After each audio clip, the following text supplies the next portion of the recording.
Alors, Serge, toi, tu faisais à l'époque de l'astrologie. Oui, Alors, Serge, est-ce que tu veux nous parler de cette période-là, vite fait, synthétiser un peu ce que c'était pour qu'on puisse aller au sujet qui nous intéresse vraiment? oui. Et donc, c'est là que j'ai envie de te dire, oui, donc nous ne sommes pas sur ma chaîne Astrosept, mais sur la tienne. Et donc, comme je te l'ai demandé, je te remercie d'avoir apprécié. Moi, j'aimerais mettre le début en fait de cet entretien sur ma chaîne, et ça permettra de renvoyer vers la tienne pour les gens qui me suivent et qui viennent sur ma chaîne après.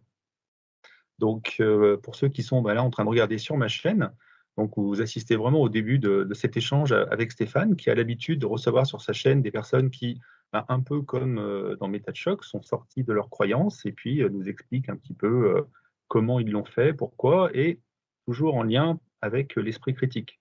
Donc, ça va être vraiment ce qu'on va faire aujourd'hui. Et donc, effectivement, moi, j'étais astrologue et ça fait un moment que tu voudrais que je vienne vous parler de ça. Et comme je te le répondais, c'est vrai que je l'ai fait tellement souvent, que ce soit sur Méta de choc, où je renvoie vraiment, parce que Elisabeth a fait ça en long, en large et en travers, et on a 5 heures d'échange sur toute la partie comment je suis tombé dans l'astrologie, comment j'ai milité dans l'astrologie, comment je suis sorti de l'astrologie. Et j'en ai reparlé ailleurs sur scepticisme scientifique, au Festival de Florence, pour le Cercle zététique de Montpellier aussi, etc., etc. Et donc aujourd'hui, j'aimerais passer un peu plus de temps sur la suite. Bonjour à tous, c'est ici que j'interviens pour vous donner un petit peu de contexte. J'ai eu la chance d'être invité par Stéphane. L'idée était de parler de mon parcours de croyant devenu sceptique, mais je voulais le faire un peu différemment de d'habitude. Le long entretien que vous pouvez retrouver sur la chaîne Méta de choc est déjà très riche, mais puisqu'au départ il a duré plus de 7 heures, nous n'avons vraiment pas pu aborder tout ce que nous voulions aborder. Et j'avoue avoir été un peu frustré après coup, malgré tout, de ne pas avoir passé plus de temps sur les apports vraiment de la démarche sceptique après que je sois sorti de l'astrologie. En même temps, nous devions être en 2018, tout cela était encore bien récent pour moi, mais aujourd'hui, en 2024, le temps était venu de compléter mon parcours par un petit peu tout ou presque tout ce que m'a apporté la démarche sceptique, zététique, d'esprit critique après ma sortie de l'astrologie. C'est pourquoi je vous invite à aller sur la chaîne de Stéphane pour continuer cette vidéo et aborder tous les sujets qui s'affichent maintenant à l'écran. Vraiment, mon entrée entre guillemets dans le scepticisme a été progressive, ça a été long, ce n'est pas simple, ça a été formidablement passionnant, un véritable changement de grille de lecture du réel. Le titre de cette vidéo n'est pas du tout putaclic à ce niveau-là. Et ce que je voulais vraiment faire, c'était parler des apports de certains outils critiques, parce que le serait trop nombreux, ou peut-être qu'un jour on complétera avec une autre liste d'outils. Mais en tout cas, déjà, certains outils simples, fondamentaux de la démarche sceptique ont vraiment bouleversé mes dernières croyances à l'époque. Et je voulais vraiment parler des apports du groupe zététique, puis de ma découverte du podcast de Jean-Michel Abrassard, Scepticisme scientifique, ensuite des créations des 2 chaînes YouTube Hygiène mentale et La tronche en biais, qui vraiment, mais vraiment, ont encore transformé mon approche des choses, et je pense sans lesquelles je n'aurais pas pu aller aussi loin que tout ce que je produis maintenant sur l'astrologie, vraiment. Et donc voilà, je voulais partager avec vous, avec le public, vraiment ces moments de transformation intérieure qui, j'espère, vous passionneront autant qu'ils m'ont passionné et me passionnent toujours. Vraiment, pour le sceptique expérimenté, les noms qui s'affichent à l'écran en ce moment renvoient à presque des évidences, des outils dont on a presque oublié l'intérêt tellement on les utilise au quotidien. Mais vraiment, vraiment, quand on découvre ces outils, quand on commence à se les approprier, il se passe des choses en nous, vraiment, et je pense que ça peut vraiment intéresser tout le monde de se rappeler un petit peu plus dans le détail de ce qui s'est passé, en tout cas pour moi, dans mon esprit, et j'espère bien que ça inspirera d'autres personnes. Et vous allez découvrir ça donc sur la chaîne de Stéphane. Mais on a quand même commencé par parler de mon parcours dans le monde astrologique, et comme cette partie-là n'était pas présente vraiment sur ma chaîne, je la laisse ici. Et donc j'invite ceux qui découvrent peut-être mon travail à écouter les minutes qui viennent, ça va vous donner un petit aperçu déjà de mon parcours, et vous pouvez continuer sur Méta de choc pour aller beaucoup plus loin dans le détail de ma déconstruction quand j'étais astrologue, donc ma déconstruction de ma croyance. Et j'invite donc ceux qui ont déjà écouté ça et voudraient un petit peu s'attaquer à la suite, à aller donc sur la chaîne de Stéphane. Et puis moi je vous dis à bientôt sur Astrosept. De nouvelles vidéos arrivent, et ça va changer un petit peu de ce que je fais d'habitude. À bientôt. Mais quand même, pour répondre à ta question, donc, Il se trouve que moi, je suis tombé dans l'astrologie après, j'avais 19 ans et après simplement, entre guillemets, un gros chagrin d'amour. Et aujourd'hui, je peux dire qu'intellectuellement, je n'étais pas assez mûr pour me relever de ça facilement, on va dire. Ce qui fait que je me suis effondré et j'ai trouvé un petit peu de réconfort dans tout ce qu'on appelle aujourd'hui l'ésotérisme, les pseudosciences et ce genre de choses. Et c'est comme ça que j'ai rencontré, entre guillemets, l'astrologie. Et je suis tombé dedans, notamment à cause de ce qu'on appelle aujourd'hui l'effet Barnum, c'est-à-dire le fait d'être étonné quand on a une discipline qui prétend parler de nous et qui dit quelque chose qui nous correspond incroyablement, alors que ça correspond en fait à beaucoup plus de personnes que seulement moi et que seulement la catégorie qu'elle visait. Concrètement, moi je suis du signe du Verseau et donc vraiment le portrait du Verseau m'a vraiment convaincu au tout début, m'a fait poser beaucoup plus de questions sur moi-même que ce que je me posais déjà comme question auparavant. Ça, c'est tout mon parcours personnel avant l'astrologie. Et vraiment, quand je relis aujourd'hui les lignes qui font que je me suis retrouvé dedans, je pense qu'il y a évidemment beaucoup, beaucoup plus de personnes qui se reconnaîtraient dedans et pas seulement celles du signe du Verseau. Et donc, je suis vraiment tombé dans l'astrologie comme ça. J'ai commencé à pratiquer l'astrologie parce que j'en étais, comme tout le monde, à connaître mon signe, à chercher le signe des autres, ce genre de choses. Et puis, en fait, je me suis mis, moi, à monter des thèmes astro, donc vraiment à me documenter sur l'astrologie, à m'initier, à aller beaucoup plus loin. Et puis, tout ça, ça a duré quelques années. Et au bout d'un moment, j'ai voulu quand même savoir si ce que j'écrivais, ça valait quelque chose, au-delà de l'astrologie elle-même, parce qu'il se trouve que moi, au début, j'ai une formation en maths physique. Ça ne s'est pas très bien passé, mais je suis passé en philo derrière, donc j'ai toute une formation en philosophie, on en reparlera après. Et j'ai terminé en histoire et philosophie des sciences. Et donc, quand je suis arrivé, moi, dans le milieu astrologique, j'avais ce bagage derrière moi, et donc intellectuellement, j'avais des exigences. Alors, on reposera la question de se dire, mais comment on peut croire à l'astrologie avec le bagage que j'avais? Alors, on en reparlera. Et, donc, quand je suis arrivé parmi les astrologues, quand je reprends mes notes, je me rends compte que j'ai arrêté de pratiquer l'astrologie au bout de 6 mois. Il m'a fallu 6 mois pour arrêter ma pratique. Donc, le contact avec les astrologues, et c'est marrant parce que je l'avais oublié, c'est en reprenant, parce que j'ai gardé plein de documentation, c'est en reprenant ça que je me suis rendu compte que ça s'était arrêté aussitôt. Moi, je pensais que j'avais arrêté après. Et non, en fait, quand j'ai vu le chaos qu'il y avait dans la communauté, que je me suis retrouvé au bureau de la Fédération des astrologues francophones, donc j'étais vraiment en contact avec tous les astrologues de France, et pas tous les jours, bien évidemment, mais très, très régulièrement. Et j'ai pu échanger avec beaucoup, et j'ai pu voir vraiment aujourd'hui, ce qui est devenu banal quand on s'intéresse d'un point de vue sceptique à tout ce qui est ésotérisme et pseudosciences, c'est-à-dire qu'aucun consensus sur rien, des querelles de chapelle en permanence, des gens qui disent le contraire les uns des autres, mais pour les deux, ça marche.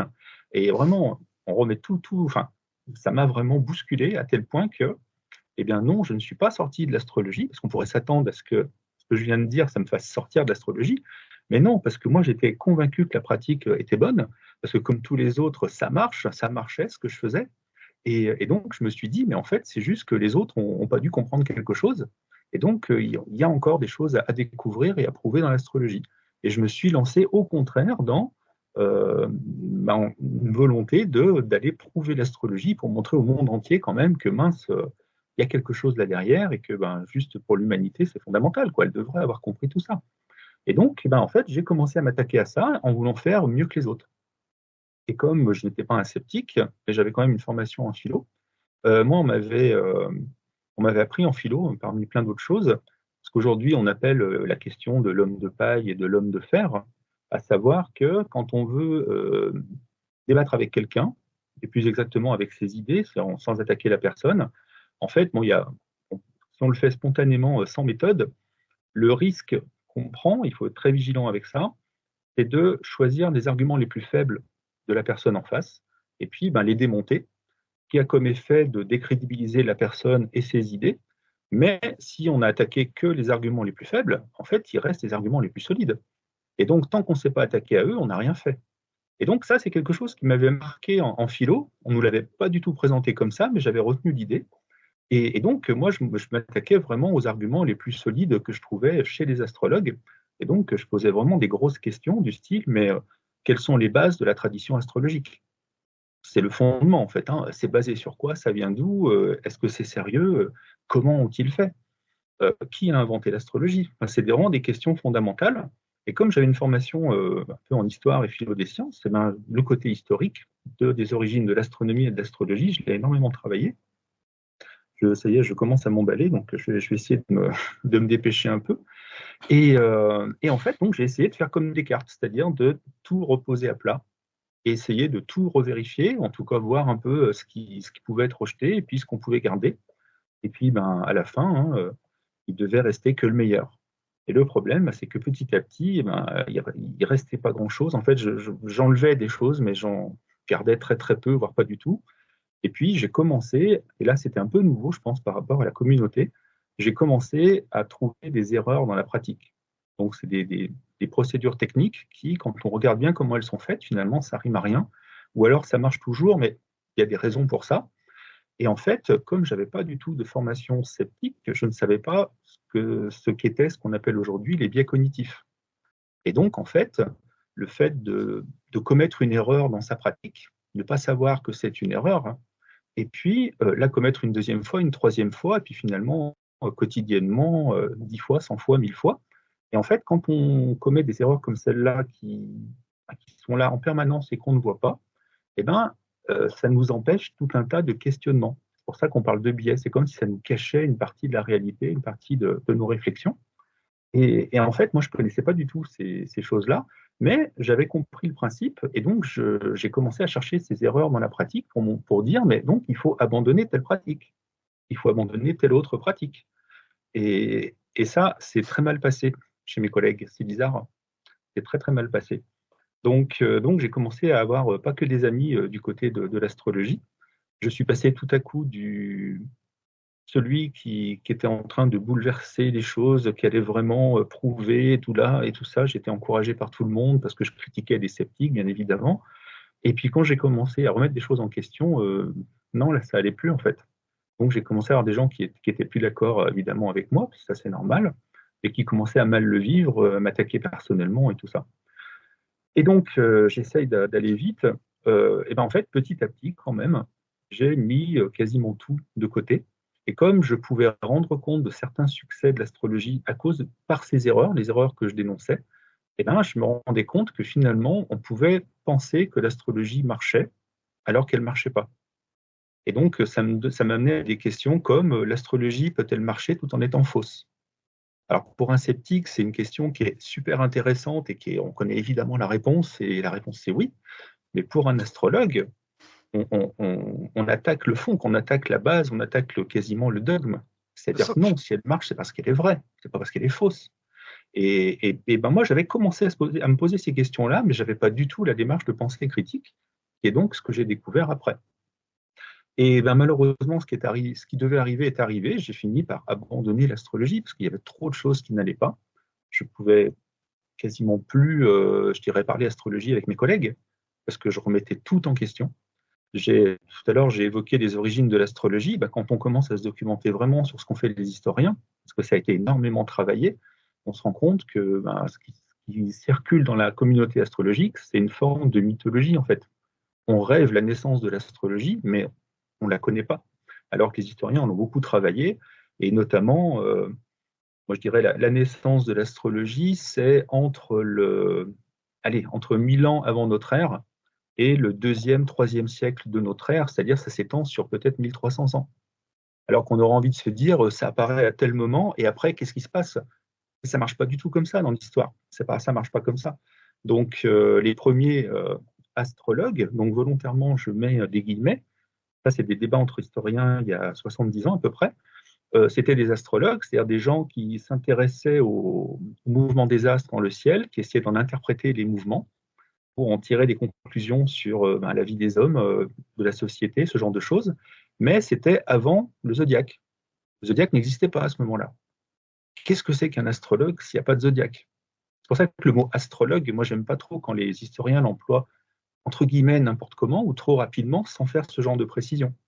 Par exemple, tu parles de l'astrologie 700 ans avant notre ère, en fait, tu parles d'autre chose. C'est une autre discipline que ce qui se fait aujourd'hui. Et puis, le zodiaque, c'est 500 ans avant notre ère. Mais tous les outils que les astrologues utilisent aujourd'hui, c'est au moins 300 ans après ou 400 ans après. Bah, ça, les astrologues, mais ils ne connaissent pas du tout cette histoire-là. Pour eux, l'astrologie, c'est un bloc quasiment, et c'est limite, il y a eu un inventeur qu'on a perdu, et donc c'est mystérieux. Et donc je suis sorti, moi, de l'astrologie après cette longue démarche. Et c'est ce qu'il y a d'original peut-être par rapport à certains ou la plupart de tes invités, c'est que ce n'est pas le scepticisme qui m'a fait sortir de l'astrologie. J'en suis sorti tout seul. Il y a forcément eu des influences parce que j'étais en contact avec les zététiciens, forcément, notamment parce qu'ils critiquaient l'astrologie.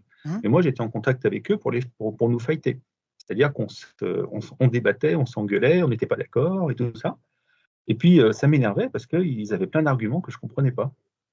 Et moi, c'est vraiment ce que je ressentais souvent, pour ne pas dire tout le temps, parce qu'il y avait quand même des fois où je me disais, ah oui, c'est quand même vrai ce qu'ils disent. Mais souvent, effectivement, c'était des empêcheurs de tourner en rond, mais au sens où, vraiment, quand j'écoutais des sceptiques parler d'astrologie, notamment Henri Brock, je me disais, mais on ne parle pas de la même chose. Tu vois, c'est réellement ça. Donc, quand les tenants, les croyants ne sont pas réceptifs au discours sceptique, c'est pas seulement de la mauvaise volonté, c'est pas de la mauvaise foi, c'est pas de la malhonnêteté. Moi, réellement, je ne comprenais pas ce qu'ils disaient. Les arguments de la pensée critique sont, on n'arrête pas de le dire quand on explique ce que c'est, ils sont contre-intuitifs. Donc, quand on ne les connaît pas, vraiment, c'est contre-intuitif. Ça va contre l'évidence, souvent.